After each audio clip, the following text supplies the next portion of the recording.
Open Ohio has three strategies to help counteract the precedents of the 1912 Ohio Constitutional Convention, in which delegates to the Constitutional Convention were elected in pre-existing General Assembly districts, which are currently gerrymandered Republican, to fix that and have those districts be not existent, and have delegates to the Constitutional Convention elected in at large, so that there's more representation across the state of different subcultures and political ideas. And so our three strategies are: one, lobby the General Assembly, try to get as many people as we can to take stances and say that if the convention is called for, then they will have it be at large. They will vote for it to be an at-large election, and we will hold people accountable who say that they will not vote for it to be at large, or people who will not answer our questions.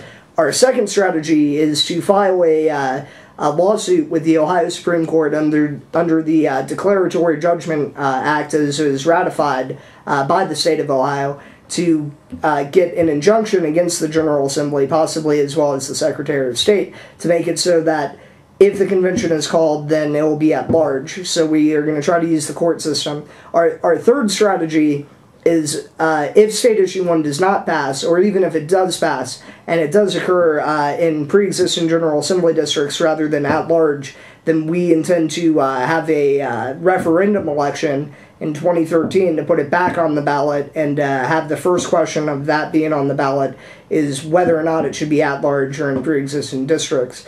And then if it passes that it should be at large, then it will go back on the ballot in 2014. There are two major legal theories of why we want to use the courts to get them to prevent the General Assembly from using the 1912 Ohio Constitutional Convention precedents of using General Assembly districts instead of at-large delegate election.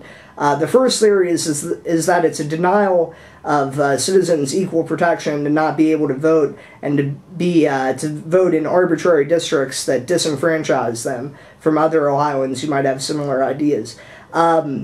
You know, it's a great theory, and I think it should be upheld, but unfortunately courts never have upheld that. I'm sure it's been fought in courts, that major issue of how does gerrymandering happen, how do districts happen.